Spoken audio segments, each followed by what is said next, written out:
Hola, muy buenos días. Y acá estamos como cada mediodía después del señor Eduardo Battaglia, acompañándolos en lo justo y necesario, un programa dedicado exclusivamente a la seguridad social, a todos los temas más importantes, a lo que le interesa a trabajadores y también a jubilados y pensionados. Abrimos con un tema que es de consulta recurrente, reparación histórica. ¿Y por qué? Porque esta semana, ayer más precisamente, se conocieron cifras de cuántos beneficiarios están cobrando por reparación histórica y cómo seguirá este programa en los próximos meses. Esta información la dio el propio presidente de la Nación, Mauricio Macri, en la localidad bonaerense de Pilar. Estaba acompañado en esta oportunidad por Emilio Basavilbaso, titular de la Administración Nacional de Seguridad Social. Reparación histórica. Y es importante la cifra oficial porque tiene que ver con las consultas que día a día nos hacen.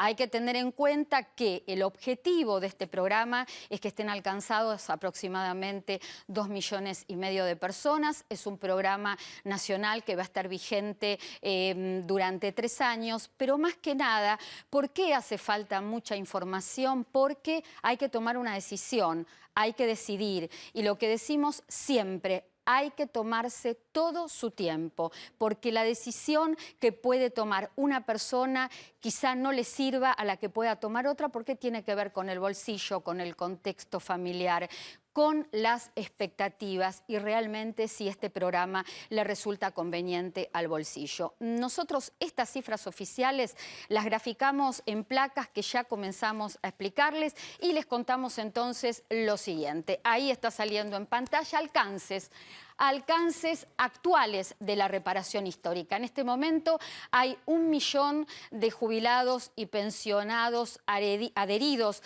a este programa. A ver, de este millón, 500.000 jubilados y pensionados recibieron el reajuste, el aumento en forma automática y anticipada entre los meses de septiembre, octubre y noviembre del año pasado. Los otros 500.000 que completan esta cifra lo hicieron a través de averiguación, inscripción y adhesión. Esto dio como resultado que en este momento hay en la justicia 33.000, para ser más precisos, 33.276 homologaciones judiciales presentadas. A ver, están presentadas. ¿Cuántas homologaciones ya están en condiciones de pagarse? Vamos a la siguiente placa. Son 10.000 homologaciones finalizadas que están en condiciones de pagarse y justamente la idea que tienen desde ANSES, el gobierno, justamente a través del ANSES, es comenzar con el pago de estas homologaciones a partir de mayo, es decir, a partir del martes, primer día hábil de mes. Y acá me quiero quedar. A partir de mayo, acá hay un mix de cuestiones. Una de ellas tiene que ver con que no todos los que cobren van a cobrar retroactivo y reajuste de haber, porque acá hay que diferenciar a aquellos que adhirieron sin tener juicio a aquellos que adhirieron teniéndolo. Acá lo que tenemos que aclarar entonces es que algunos beneficiarios se van a encontrar con el pago del reajuste mensual más el retroactivo, si no tienen juicios, que se generó desde el momento de la inscripción. Aquellos que venían con juicio y decidieron adherir al sistema, vamos a decir que van a cobrar hasta 48 meses de tope de retroactivo, más el reajuste, el aumento del haber mensual, y este retroactivo lo cobrarán 50% en efectivo y el otro 50% en 12 cuotas trimestrales, ¿sí? Lo importante que no me quiero olvidar de decirles que aquellos que recibieron reajustes automáticos entre los meses de septiembre, octubre y noviembre del año pasado tienen tiempo, por una resolución que también se conoció esta semana, la 069, tienen tiempo para adherir a la homologación judicial 6 meses, hasta el 30 de septiembre. quienes no deben homologar, aquellos que recibieron aumentos automáticos y anticipados y que este aumento no supere el haber mínimo actual, es decir, que estamos hablando de una cifra de 6.394 pesos. Dada toda esta información, que es muy importante, porque digo yo, es una de las preguntas más recurrentes que hacen acerca de reparación histórica, les contamos otra información que también involucra la reparación histórica. Esta semana se conformó la Comisión Bicameral para reformar el sistema tributario en la Argentina. Esta comisión quedó conformada con 15 diputados y 15 senadores nacionales. Va a trabajar en la evaluación de cómo está hoy el sistema tributario. Vamos a decir que, de todos modos, el proyecto de ley que se va a tratar en el Congreso lo enviará el Poder Ejecutivo y ya hay una fecha. Esta fecha es mes de octubre, ¿sí? Vamos a decirles también que a esto le sigue todo lo que tiene que ver con reforma previsional. ¿Por qué razón? Porque al momento que se legisla, al momento que se sanciona la ley de reparación histórica, queda implementada por esa misma ley la conformación de esta comisión bicameral para la reforma del sistema tributario y también otra comisión denominada de fortalecimiento de los sistemas de seguridad social. Se viene en paralelo todo un análisis de la reforma y ya se comenzó a trabajar sobre eso.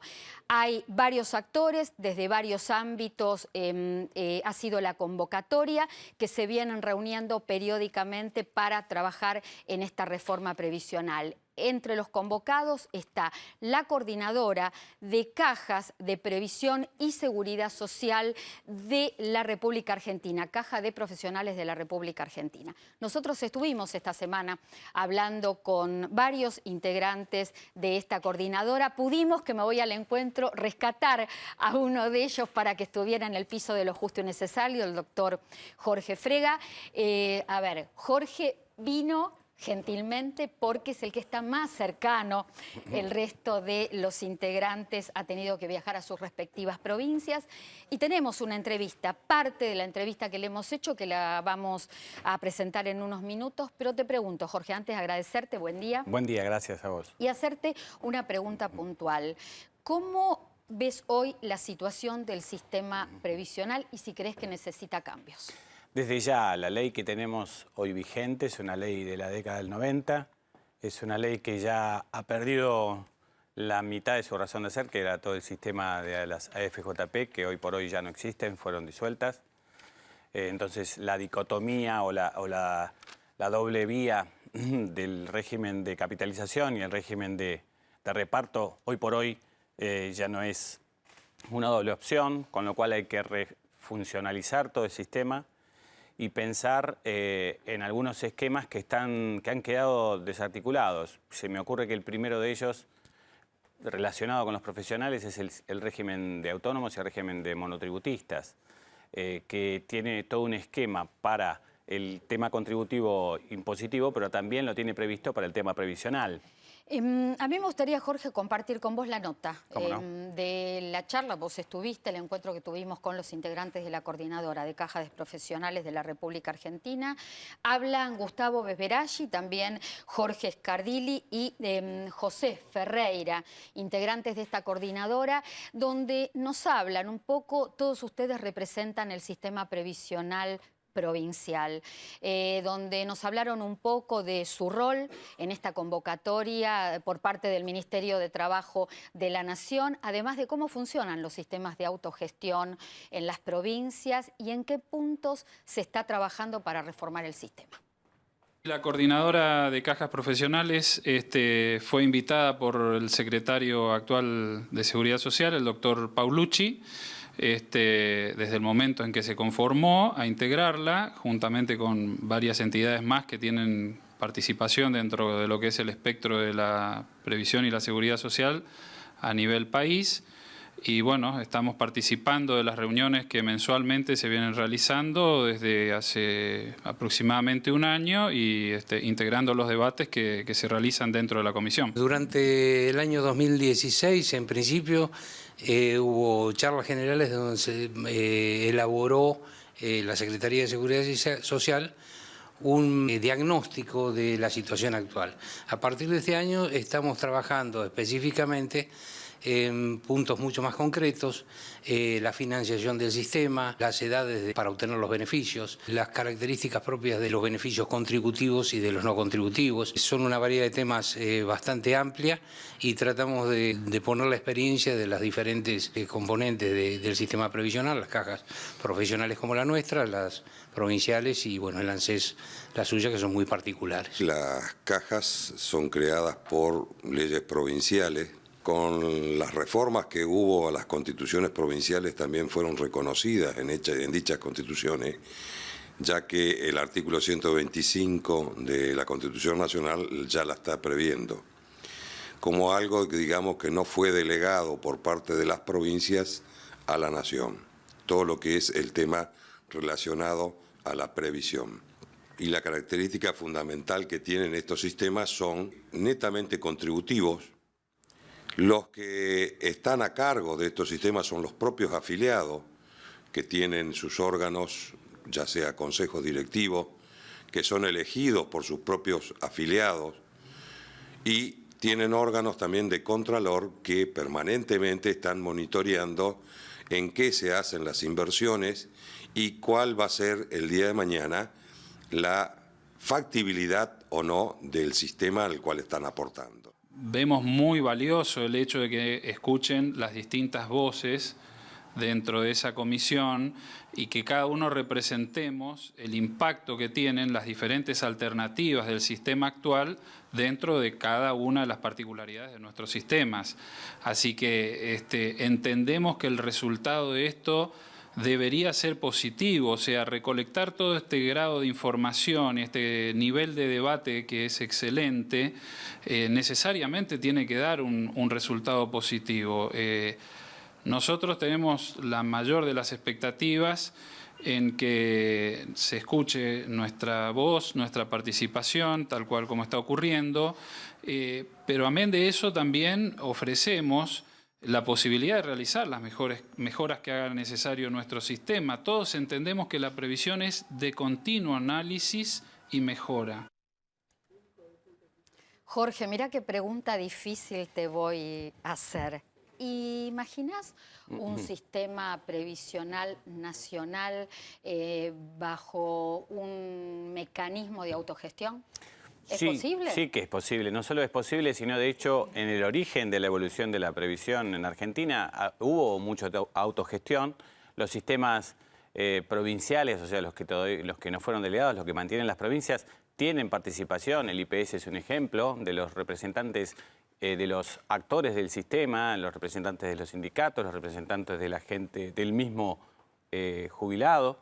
Y esto me parece que hace a la mayor transparencia, hace a la seguridad de que los fondos van a ir al destino que tienen que ir, y entonces un directorio u órgano de administración o de control constituido por las personas que están interesadas en que sus fondos lleguen a donde deben llegar, seguramente van a garantizar el destino de ellos, ¿no? Ustedes fueron convocados a la primera reunión con los distintos ámbitos de la seguridad social convocados por el Ministerio de Trabajo de la Nación. El primer encuentro lo tuvieron en el mes de junio del año pasado. ¿Qué puntos en común están encontrando entre el sistema previsional nacional y los sistemas previsionales provinciales? Creo que lo principal es la preocupación que se ve en el carácter realmente sustitutivo de las prestaciones. O sea, hay una preocupación por diferenciar entre aquello que realmente la persona trabajó, el ingreso que tuvo durante su vida activa y lo que luego va a percibir que tenga una relación efectiva. Y para eso tener las previsiones necesarias de un sistema que sea sustentable. Esta sustentabilidad se logra por dos caminos hoy, por una renta general, que es la que aporta los impuestos, algunos específicos y otros generales, pero por el aporte y la contribución de patronal y de trabajadores. No cabe duda de que el sistema previsional mejora, en paralelo así mejora el sistema tributario en la Argentina. El sistema tributario y el sistema laboral. En cuanto más aportantes hay, porque lo ideal es que el sistema se sostenga desde la contribución y desde el aporte, no desde los impuestos. Sustentable el sistema previsional a futuro. Vamos a decir lo siguiente. Yo contaba hace unos momentos que en octubre el Poder Ejecutivo va a presentar el proyecto de reforma tributaria. Hace décadas que no se reformaba el sistema tributario en la Argentina. Si no recuerdo mal, la última vez que se reformó fue en la gestión, en la administración de Raúl Alfonsín. Sí, no, bueno, tuvimos la reforma en lo tributario, sí, en lo tributario no hubo cambios esenciales y realmente hoy no tenemos un sistema, como dicen los tributaristas, sino más bien un régimen de impuestos que se fueron generando a medida que surgían necesidades. Y esto es justamente, vale la redundancia, injusto. Esto provoca que según la necesidad que haya que cubrir, se genere el impuesto un poco sin una planificación. Y esto termina en lo que hoy estamos todos reclamando, que es una baja en la carga tributaria que estamos padeciendo todas las personas, directa o indirectamente. Jorge Freva, gracias por haber estado en Lo Justo y Necesario. Cronogramas de pago, y vamos a estar hablando en un ratito del control que se viene sobre el otorgamiento a las pensiones no contributivas. Lo vamos a estar hablando con el doctor Eugenio Semino. Bueno, ¿cómo vienen los cronogramas de pago la próxima semana? Recordemos que el 1 de mayo, el lunes, no se trabaja. Bueno, nosotros sí trabajamos, algunos trabajamos, es el Día del Trabajador. Bueno, contemos entonces el tema de cronogramas de pago. ¿Qué hay para el pago? Jubilaciones y pensiones nacionales, mensual mayo, pensiones no contributivas, 2 terminaciones de documento por día hábil entre el martes 2 de mayo y el viernes 5 de mayo. 2 terminaciones como ustedes lo están viendo en pantalla. Y además comienza el pago de asignación universal por hijo, también mensual mayo. Documentos terminados en 0 pueden cobrar a partir del próximo viernes 5. Les decía entonces, lunes 1 de mayo, feriado por el Día del Trabajador. Tienen tiempo para cobrar beneficiarios de pensiones no contributivas y beneficiarios de asignación universal por hijo hasta el 12 de junio inclusive. Le damos la bienvenida al doctor Eugenio Semino. ¿Qué tal, Clara? Eugenio. Para que hablemos un poquito de por qué se tomó la decisión de comenzar a rever y a controlar los otorgamientos de pensiones no contributivas. Bueno, antes expliquemos qué son pensiones, qué son las pensiones no contributivas. En realidad el origen de las pensiones no contributivas tiene que ver con aquella vieja estructura de las llamadas pensiones graciables, que otorgaba en alguna época el Congreso de la Nación a través de los legisladores que tenían un presupuesto al respecto y que su otorgamiento era absolutamente discrecional. Un tema muy discutido que finalmente quedó sin efecto. Tenían entonces los legisladores presupuesto propio y otorgaban. No con los parámetros que se debían otorgar. No, inclusive eran muchos emprendimientos familiares que se hacían a partir de ese tipo de pensiones. ¿No rige en el país desde cuándo esto? Esto ya hace desde el año 93, 94 que fue modificado. En el año 95 todo lo que es estructura de este tipo de pensiones, que ya pasaron a ser pensiones no contributivas y que tenían que ver con las asistenciales a discapacitados, luego se incorporaron madres de más de 7 hijos y adultos mayores que no tenían otro tipo de cobertura. Claro, que ahora está la pensión universal. Ahora quedaron muy poquitos. Desde el momento de la reparación histórica. Vamos a decir que salvo las pensiones de excombatientes, el resto tiene un denominador común, que es el tema de la carencia, la vulnerabilidad. Efectivamente.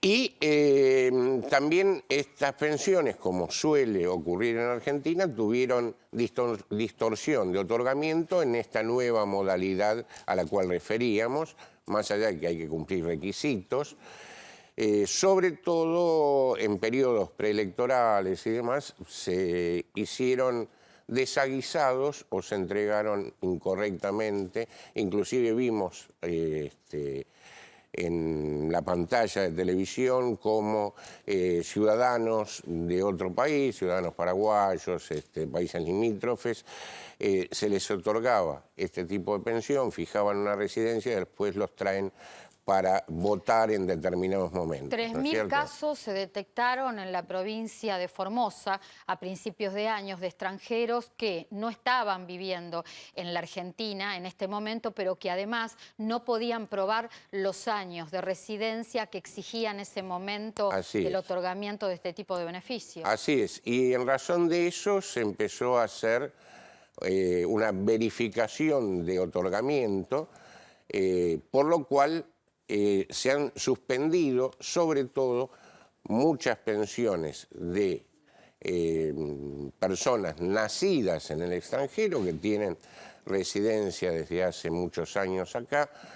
Es decir, en todos los desaguisados que genera el Estado a través de los funcionarios de turno, después terminan pagando a la pobre gente que recibe el beneficio. Nada, la mirada parece estar puesta en los extranjeros que cobran este tipo de pensión. Pero la verdad que el cuello de botella, si se da de baja, se produce ¿dónde? En migraciones. Mirá, fundamentalmente se suspende el beneficio cuando hay dudas y se pide informe a migraciones. Y ahí tenemos el gran cuello de botella al cual vos referías, porque migraciones tarda muchísimo.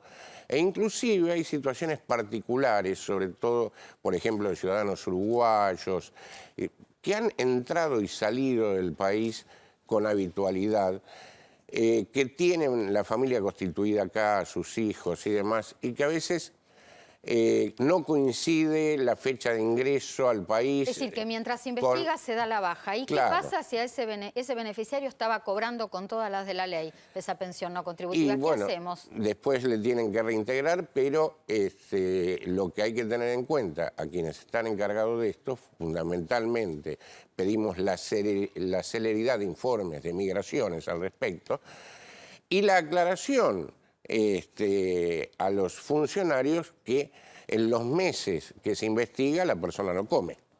Hay casi 1,5 millones de beneficiarios de pensiones no contributivas. Sí, no son todos, de todos modos, las que se están cuestionando.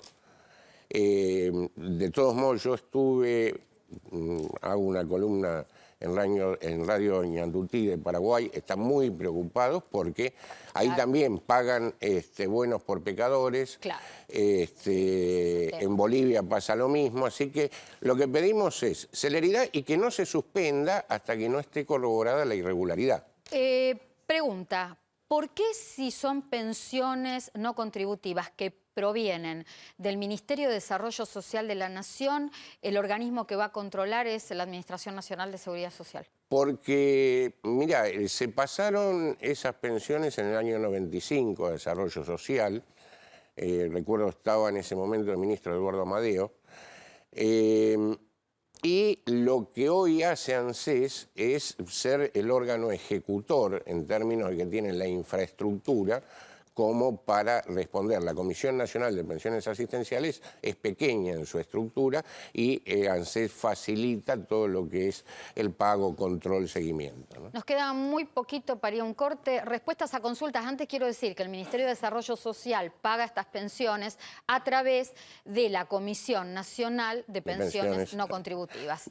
Tenía una observación que me quedó de la interesante conversación que tuviste con Frega anteriormente y lo importante de que participen en este debate las cajas provinciales, los institutos.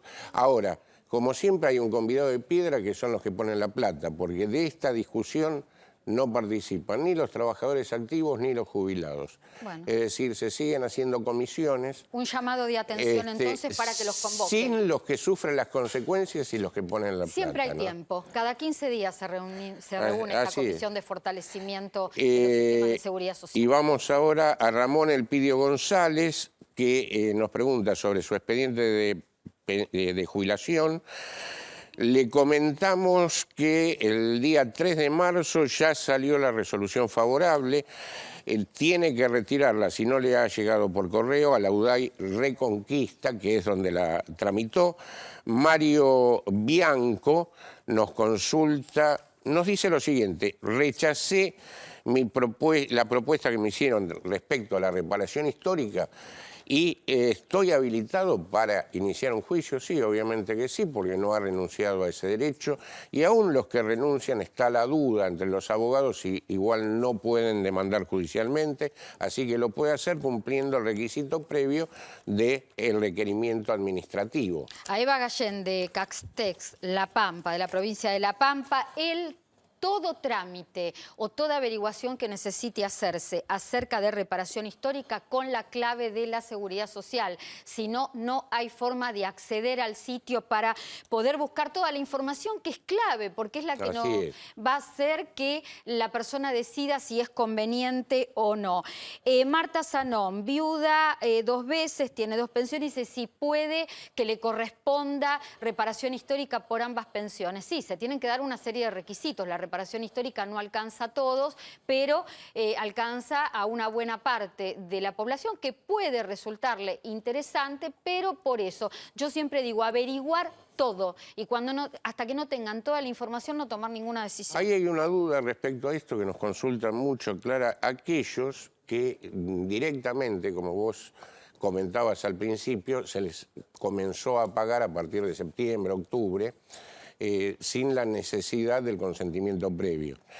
Hay quienes no aceptan, decidieron no aceptar esa reparación, y hoy hay un problema porque que ANSES todavía al día de hoy no nos ha respondido formalmente y no se lo ha respondido fundamentalmente a los beneficiarios. ¿Qué pasó o qué pasa con los meses que sí percibieron si ahora no aceptan? Claro. Es decir, si si tienen que reintegrar lo que cobraron, en caso de no ser así, ANSES ¿en qué concepto pagó? Una pregunta Sí. que queda latente, vamos a averiguarla y por supuesto a través del organismo, en este caso ANSES, y daremos... Sí, lo planteo porque hay muchas Bien. consultas de gente que percibía subsidios y demás, y que la reparación en realidad los perjudica en términos del quantum que reciben. Daremos entonces la correspondiente respuesta. Nos tenemos que ir a un corte. ¿Cómo no? En un ratito vamos a estar hablando de obesidad y sobrepeso. Atención, 6 de cada 10 adultos en la Argentina padecen de obesidad y sobrepeso con todas las consecuencias que eso trae. Vamos a estar hablando también de viajar. ¿Viajar es terapéutico? ¿Viajar hace bien? Claro, por supuesto que sí. No lo dicen solamente los que viajan, lo dice la ciencia, ¿eh? Hay estudios muy interesantes con respecto a esto. Y por supuesto vamos a estar hablando de un tema que es para la polémica. Las pensiones vitalicias a presidentes y vicepresidentes que ya han dejado el mandato, y justamente el proyecto de Elisa Carrió para que se derogue la ley. Todo esto después del corte. En un ratito sigan en Lo Justo y Necesario, sigan haciéndonos compañía.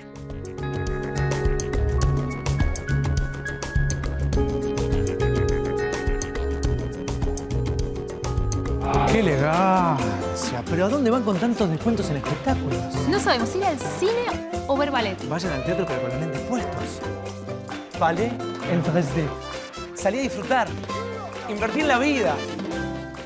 En Provincia ART, nuestro trabajo es protegerte en el tuyo. Provincia ART, la aseguradora de riesgos del trabajo del Grupo Provincia.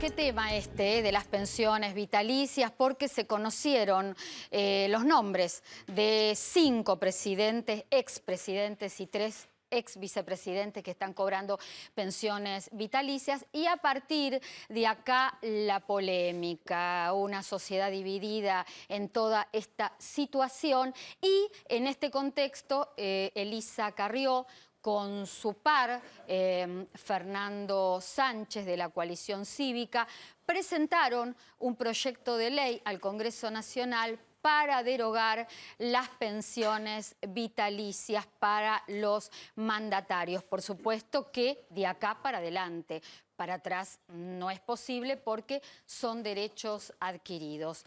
Vamos a mostrarles unas placas donde les contamos cada caso, porque la verdad que hay casos paradigmáticos, casos ejemplificadores, casos que han sentado precedente. A ver, el que más cobra, el exmandatario que más cobra en este momento, de esta lista por lo menos, es Carlos Saúl Menem, con 2 mandatos cumplidos. Esta es la cifra, ustedes la están viendo en pantalla. Le sigue Fernando de la Rúa, un presidente que no terminó el mandato, no realizó mandato completo. En el caso de Adolfo Rodríguez Sá, sí, es un caso paradigmático, porque Rodríguez Sá fue presidente interino. 7 días estuvo en el poder y después, por supuesto, solicitó, porque le corresponde, porque la ley lo ampara, su pensión justamente por haber sido presidente de la Nación. Hay más en la lista, sigamos. Cristina Kirchner, y acá se presenta un caso que sienta precedente. ¿Por qué razón? Porque la expresidenta venía cobrando una pensión vitalicia de su marido fallecido. Este es el monto, 153.174 pesos, pero con posterioridad ella se presenta a solicitar la pensión por haber sido mandataria. Esto fue a fines del 2015, cuando deja la presidencia de la Nación, y le determinan una pensión de 130.000 pesos mensuales. Claro, cuando a través del Ministerio de Desarrollo Social ven esta incompatibilidad, le dicen a la expresidenta que tenía que optar. La expresidenta no lo hace y entonces el Ministerio de Desarrollo Social, a través de la Procuración del Tesoro, realiza la suspensión, da de baja uno de los beneficios. El beneficio que le da de baja es el menor, que fue el último, el segundo que se le otorga, y la deja con la percepción del monto de este beneficio, que proviene de su esposo fallecido. Pero acá tenemos un tema también muy particular. La expresidenta debe devolver lo que cobró indebidamente, 1,5 millones de pesos que tiene que devolver. Bueno, la Procuración del Tesoro está esperando que lo devuelva. Víctor Martínez sigue en la lista, fue vicepresidente del doctor Raúl Alfonsín, con mandato cumplido, por supuesto. Julio Cobos, y acá se presenta también otra particularidad. Julio Cobos se presenta, solicita la pensión como vicepresidente, pero en forma automática decide donarla. La percibe, pero la dona a Cáritas de la provincia de Mendoza, y también una parte de ella va a organizaciones no gubernamentales. Por ejemplo, a los piletones que preside Margarita Barrientos. Pero además hay una segunda particularidad en el caso de Cobos, porque Julio Cobos es senador nacional. También dona su dieta, pero en este caso la dieta la dona a becas educativas, becas para la educación universitaria. ¿Hay más en la lista? Sí, tenemos más personas en la lista, a ver si podemos seguir. Bueno, Betty Andrés, en este caso es la esposa del fallecido, quien fuera presidente de la Nación, Roberto Levingston. Estela Martínez de Perón, acá otra particularidad, porque se ha puesto también mucha polémica hubo en torno a esto, porque Isabel Martínez de Perón vive en España desde hace muchísimos años, y la ley que contempla estas pensiones vitalicias dice que si un expresidente se va a vivir al extranjero deja de percibirlo. Pero acá lo que tenemos que explicar es que esta normativa salió con posterioridad al otorgamiento de esta pensión vitalicia a Isabel Martínez de Perón. Amalia Guido, por último, es la hija de un expresidente fallecido, José María de Guido. Y por último, tenemos Daniel Scioli, que pidió la pensión vitalicia después de haber cumplido su mandato como gobernador en la provincia de Buenos Aires.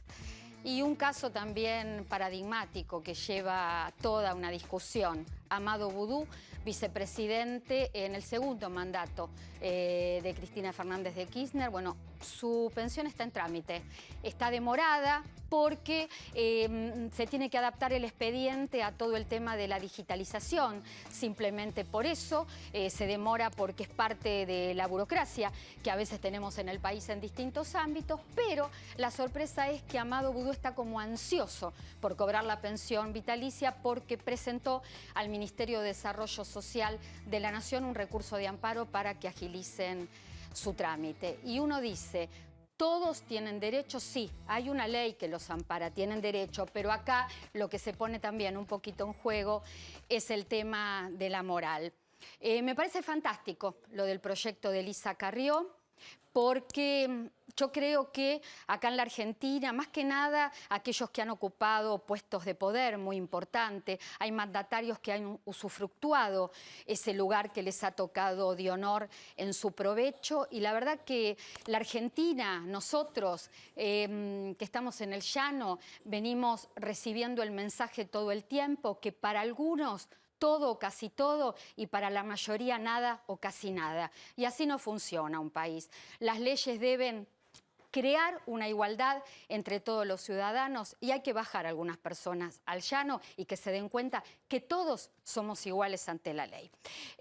Tema consumo. Bueno, ¿qué tema ese? Se conoció por parte del INDEC el valor de la canasta total familiar, de la canasta alimentaria. Aquí nos preguntamos, bueno, familia tipo, ¿llega, no llega? Pero también, ¿qué va a pasar con el tema de los jubilados y pensionados? Porque en mayo, en unos días, se va a conocer el valor de la canasta. Eugenio Semino, ¿cómo viene este tema? La canasta dice 14.000 pesos y monedas para grupo familiar, gasto total, y estamos en casi 6.000 pesos y solamente se reduce la familia, todo lo que tiene que ver con el costo de alimentos. Paralelismo con lo que va a pasar con los jubilados y pensionados.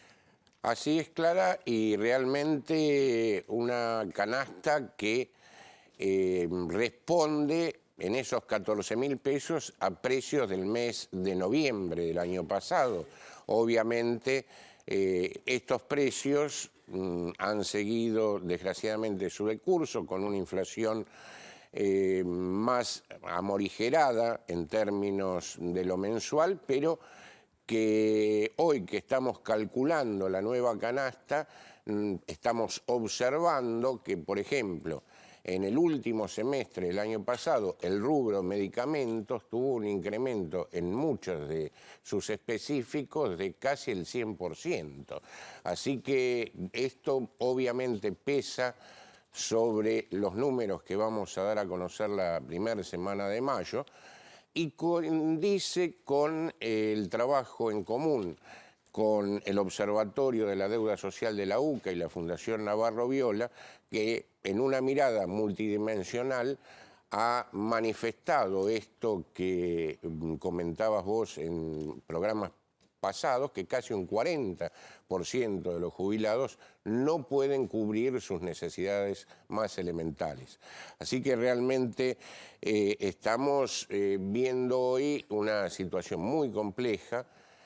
No respondieron o no alcanzó los guarismos de la movilidad, de la ley de movilidad, a acercarse a ese desfasaje de más de 10 puntos que se habían tenido durante el año pasado, y hoy vemos que al problema que ya tienen los jubilados instalados, te sumo inclusive, Clara, un rubro como es el rubro vivienda, que también ha incrementado alquileres, expensas. Bueno, acá hay un denominador común con lo que es la canasta básica familiar. 14.090 pesos, canasta total, marcó el INDEC, 5.798 pesos con 57 centavos si hablamos de canasta básica alimentaria. Esto es el mes de marzo. ¿Qué es lo que más ha encarecido? Mantenimiento de vivienda, en el caso de las familias, alquiler, todo el tema de alimentos y la cuestión del aumento de tarifas. Efectivamente, por eso estamos observando No está terminada nuestra canasta, pero ya está superando, por lo menos a ojos de buen cubero, los 15.000 pesos. Obviamente, si lo tomamos en relación a los 6.400 y no a los 150.000 que ganan los expresidentes, vemos que llegar con esto, vivir hoy ya es prácticamente imposible, y llegar con esto a la movilidad de septiembre, inclusive no habiéndose respondido tan siquiera al reclamo de llevar las jubilaciones mínimas a valores equivalentes al salario mínimo. Hay un dato que no lo agregué, pero lo quiero agregar ahora, un ejemplo realmente de destacar. Raúl Alfonsín, el expresidente de la Nación, donaba también toda su pensión. La repartía por partes iguales. 50% iba para el PAMI de Chascomús y el otro 50% para el ANSES de Chascomús. Sí, han cambiado los objetivos de los políticos, ¿no? Es decir, a través de los años. Los fundamentos del proyecto de Elisa Carrió y de Sánchez realmente me parece importante también destacarlo, porque lo que dicen ellos es que esta ley de pensiones vitalicias se sanciona en otro momento de la Argentina, donde el país estaba en formación, donde no había servicios de seguridad social, y aquella persona que asumía la presidencia de la Nación o la vicepresidencia ponía en juego su patrimonio personal justamente para solventar gastos que la seguridad social no le daba. De hecho, ponen ellos mismos en el proyecto como ejemplo a Arturo Illia. Arturo Illia entró sin nada a la presidencia y en el año, en junio de 1966, se fue sin nada. Es decir, se fue con menos porque perdió un auto. El único bien que tenía era una casa en Cruz del Eje que le habían donado los vecinos y sus útiles de médico. Y un día antes de dejar el gobierno, llamó a una auditoría a Casa de Gobierno para que vieran lo que se llevaba.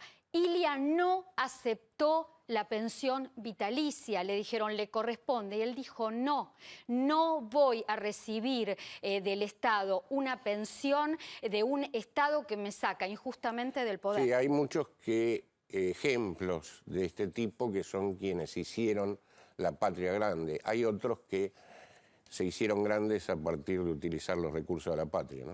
Lo sumamos al doctor Jorge Farina porque tenemos que hablar de un tema que tiene que ver con la salud. Noticia también de esta semana, 6 de cada 10 adultos de personas mayores tienen problemas de obesidad y de sobrepeso. Y parece que este tema va en aumento, se va a ir incrementando. Entonces, ¿por qué yo lo quería asociar al tema de la canasta, Jorge? Claro, porque yo lo que pregunto es, Jorge, buen día, nos alimentamos mal por un tema de cultura, nos falta educación, nos alimentamos mal porque desde el Estado no hay la suficiente prevención, o también nos alimentamos mal porque la plata no nos alcanza y comemos mal. Te faltó una opción, todas son correctas. Todas son correctas. Es una sumatoria, de factores. Falta de información, falta de control del Estado para pedirle que pongan en las etiquetas los valores nutricionales que tiene cada producto que vas a consumir. Fundamentalmente ahora vamos a hablar de la sal, el azúcar. También ha aumentado, y algunos indicadores dicen que también aumentó la obesidad producto de que la gente no llega justamente a cubrir los elementos básicos. Entonces ya no puede consumir una dieta variada con frutas, verduras, como tiene que ser, y todo tiene que ver, porque de hecho hay encuestas que dicen que el 90% no sabe qué cantidad de gente, que la gente no sabe, un 90% de la gente no sabe cuánto tiene que consumir de frutas y verduras, cuántas porciones tiene que consumir al día. Y entonces tiene todo que ver la educación, tiene que ver también la cuestión económica, tiene que ver desde el Estado, que no hay políticas para decir, bueno, consumamos lo que corresponde y ahí informemos lo que vas a consumir. Hay otros países, inclusive de la región, que realmente están haciendo un trabajo intenso en cuanto a la cuestión de prevención. Chile, Uruguay, lo que están haciendo es justamente poner en sus etiquetas el valor nutricional que tiene y sobre todo, fundamentalmente, hacer hincapié, que ya lo hablamos con vos en otro momento, el contenido de azúcar y el contenido de sal. Vos fíjate que cuando vos mandás a un paciente a hacer una dieta, le decís, bueno, señora, usted tiene hipertensión o señor tiene hipertensión, no tiene que consumir con sal. Pero los productos que tienen sal también tienen azúcar. Y los productos que tienen azúcar también tienen sal, entonces es complejo. Si no informamos la cantidad que tiene o el contenido que tiene de azúcar y de sal, seguimos consumiendo azúcar y sal sin saber cuánto. Se critica cuánto. mucho el exceso en el uso de azúcar, de sodio, de grasas saturadas. Sin embargo, los médicos todo el tiempo, vos de hecho lo has dicho también acá como profesional de la medicina, el cuerpo necesita todo en su justa medida. Equilibrio. Mirá, vos fíjate que esta consultora le preguntó a la gente, a los argentinos, ¿qué les preocupa más al momento de elegir un alimento? ¿Y sabés cuál fue la respuesta? Un 33% respondió que le importa que sea sabroso y rico. Y un 7% solamente le importa, no, la mitad que sea saludable, un 15%, y un 7% que sean con productos light. Bueno, pero también entonces acá no solamente la falta de prevención del Estado, sino nuestra propia educación. La educación, sí, por eso te digo que te faltaba la fundamental, ¿no? Y cómo en lo ecológico, por ejemplo, los chicos hoy tienen una conducta y un nivel de conciencia que no tenían nuestras generaciones, y en términos de alimentación no es así. Tal cual. ¿No? Es decir, es hasta más distorsionado, ¿no? Porque nosotros hasta culturalmente teníamos una dieta muy variada, de forma intuitiva, ¿no? Transmitida culturalmente por nuestras madres o abuelas. Lo que pasa es que los chicos copian. Si ven a los adultos comer mal, ellos también hacen lo mismo. Pero aparte no te olvides eso, en el caso de los chicos es más grave todavía, también. Porque vos mandás un chico a la escuela y ningún papá manda al chico a la escuela con agua. Nadie lo manda. Sí. Bueno, pero son pocos los casos. La mayoría que dice, no, que, viste, como no puede comer un sauchito, no puede comer otra cosa, y bueno, por lo menos que tome una bebida azucarada. Las bebidas azucaradas, una latita que tiene 325 centímetros cúbicos, tiene 40 gramos de azúcar. Lo permitido por la Organización Mundial de la Salud es 50 gramos diarios, 12 cucharaditas de té. Vale decir que la criatura que toma una latita de cualquier gaseosa o cualquier bebida azucarada que tenga 300 centímetros, está consumiendo 40 gramos, con lo cual le quedan 10 gramos y ya no debería consumir mucho más en ese día. Y pregunto, ¿y qué hacemos después con el sobrepeso y la obesidad? Es que el sobrepeso es consecuencia justamente de sumar demasiada cantidad de azúcar que no nos damos cuenta. Vos fíjate que un sobrecito de los que utilizamos cuando vamos a tomar algo en algún bar tiene 5 gramos. Y eso es lo que vos con 10 sobrecitos de eso ya tenés todo lo que tenés que consumir en todo el día. Pero a eso hay que sumarle, si lo acompañás con una galletita que también tiene azúcar, si lo acompañás con alguna factura que tiene azúcar, si lo acompañás con cualquier tipo de harina que se transforma en azúcar. El tema es que hay muchos productos que terminados en osa, en general, que son azúcar. No te dicen azúcar propiamente dicho, pero glucosa, sacarosa, fructosa, todo tiene azúcar. Y eso es terrible. El tema es el daño que esto le hace a la salud, a los chicos y a medida... A ver, todo es educación, y todo es a lo largo de la vida. Nada es mágico. No, si no llevaste una vida sana de joven, una de intermedia, las consecuencias las vas a tener en la etapa de la vida cuando sos un adulto mayor. Pero fíjate que no, que lo estamos teniendo a corto plazo. Ha aumentado, y esto lo hablamos con vos también, ha aumentado la cantidad de bypass gástricos indicados para los chicos. Clara, 60% de adultos tienen sobrepeso o están dentro de la obesidad, ¿sí? Por un índice de marcación corporal. 40% en algunos distritos del país nuestro de los chicos afectados, y en líneas generales, haciendo un promedio, está entre un 15 y un 25% de los chicos en edad escolar. Se realiza acá en el país una encuesta cada 4 años, la encuesta nacional de factores de riesgo de enfermedades no transmisibles, y están alertando que a medida que pase el tiempo, todos estos datos que estamos dando van a ir incrementándose. Van a empeorar, sí, lamentablemente sí. Y eso, por eso también te decía, tiene que ver la cuestión, lo de la canasta que hablábamos recién vos con Eugenio. Si vos no podés comprar frutas, si vos no podés elegir entre frutas, verduras, elegir diferentes tipos de carne, no vas a tener una dieta balanceada. Si no tenés una dieta balanceada, es imposible mantenerte dentro de rangos de una alimentación que sea saludable y nutritiva. Inclusive, sí, convengamos que hoy la prioridad la tiene el bolsillo. Obvio. Inclusive en relación con eso, los alimentos hiposódicos, hipocalóricos son los más caros. Obvio.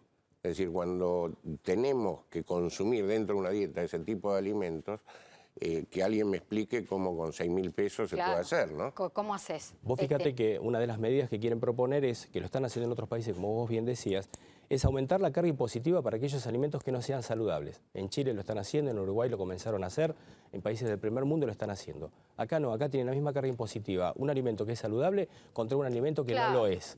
Y el otro tema que tenemos tan importante, que uno dice, bueno, hay que ver las etiquetas. Bueno, el tipo de azúcar, que es el jarabe de maíz de alta fructosa, que está combinado en todo, en las galletitas, en todos los tipos de alimentos, no están obligados por ley, a informarlo en las etiquetas. Vale decir que todo tiene ese tipo de jarabe, que es azúcar, no nos enteramos. Jorge Farina, gracias. Sí, la verdad que no se justifica cómo todo está grabado por el IVA y encima los productos de consumo de primera necesidad. Me tengo que ir a Ludmila Marcotte. Rapidito, querías hacer un recordatorio. Dos temas. Uno de ellos, estuvimos el día miércoles reunidos con los jubilados de APM, los agentes de propaganda médica. Bueno, les han fijado una cuota para pagar su obra social imposible de que la cubran, 3.000 pesos. Hay una nueva asamblea el día miércoles, ya hemos hablado con quienes presiden la obra social. Es probable que el día martes podamos avanzar en una solución. Y otro tema que nos preocupa muchísimo, Clara, es que los prestadores de PAMI han anunciado cortes de servicio, los de segundo nivel, para esta semana que se inicia el 2 de mayo. Esperemos que esto no ocurra. De ocurrir, desde mi organismo de garantía van a ser denunciados penalmente los prestadores y los funcionarios de PAMI si suspenden la prestación a un solo abuelo en Argentina. Cronogramas de pago, ¿qué tema? Siempre tienen que estar inquietos o por una cosa o por la otra. ANSES, jubilados y pensionados, mensual, mayo, pensiones no contributivas, como ustedes lo están viendo en pantalla. Desde el martes 2 de mayo al 5 de mayo, 2 terminaciones de documento por día hábil. ¿Qué sigue? Comienza también el cronograma de pago para asignación universal por hijo, terminación de documento 0 el día viernes 5 de mayo.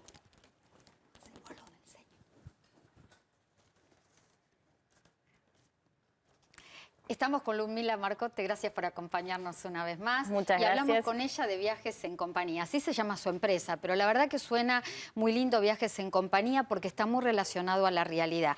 Yo decía hace unos momentos, viajar hace bien, viajar es terapéutico, viajar te hace feliz. No lo decimos nosotros cada vez que viajamos, sino que además lo dice la ciencia.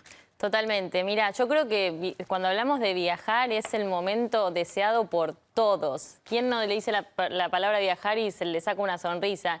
Y bueno, afortunadamente yo tengo la suerte de estar trabajando en eso y ver todas esas sonrisas a diario, ¿no? Pero yo creo que básicamente yo trato de convencer a todos, ¿no?, de que empiecen a disfrutar desde el momento de la preparación de viajar, ¿no?, de lo que es elección del destino, de lo que es definir, bueno, en qué momento del año. Hay muchas variables que se definen, ¿no? ¿Cuánto tiempo voy a estar? ¿Con quién? Que eso es lo que básicamente nosotros más trabajamos haciendo grupos de viajes, ¿no? Muchas veces hay personas que quizás tienen ganas de viajar y no encuentran con quién, porque imagínate que en la vida cotidiana pasa seguido que los gustos son distintos, quizás a vos te gusta leer, al otro le gusta pasear. Y bueno, nosotros podemos facilitar desde la agencia de turismo eso, unir a las personas en un mismo interés, ¿no? Vos es que yo siempre digo, recalco, ¿por qué Ludmila Marcotte en lo justo y necesario? Porque hay una particularidad en su empresa, que es justamente organizar salidas y viajes para las personas mayores, crear un ámbito amigable, un ámbito de socialización.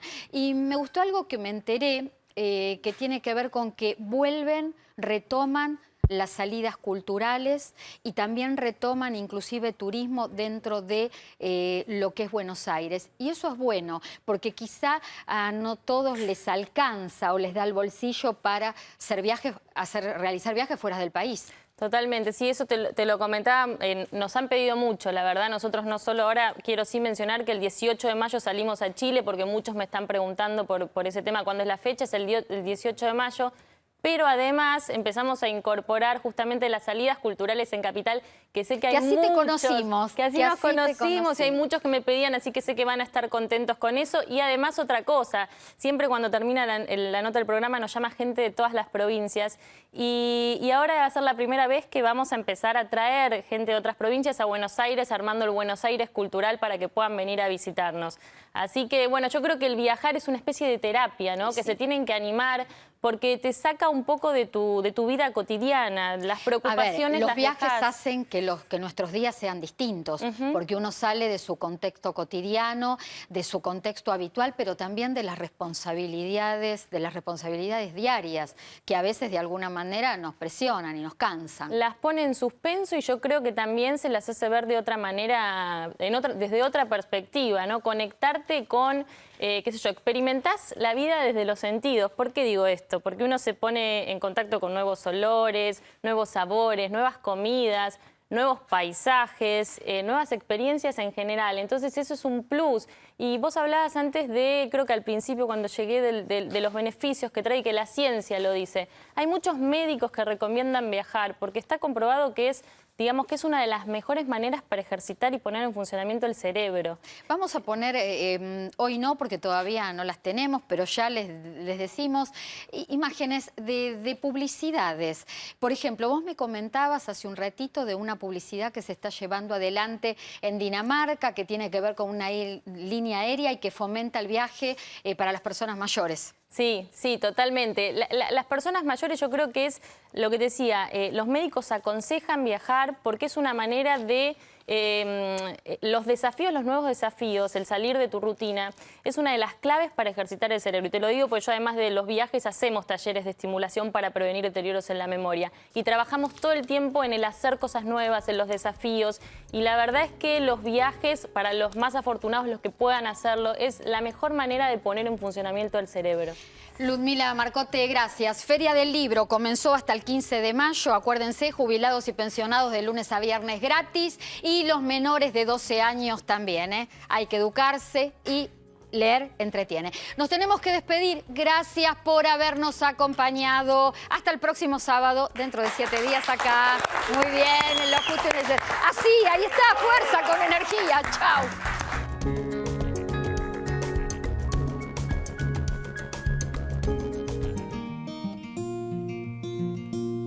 ¿Te diste cuenta que lo que tenés en el banco lo cuidás con algo mucho más valioso que tenés afuera?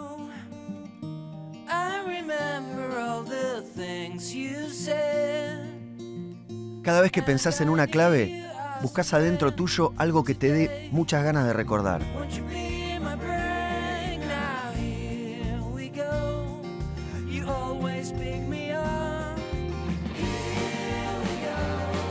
Por eso las claves no son solo números y letras. Siempre están hechas de momentos o personas que marcaron nuestra vida.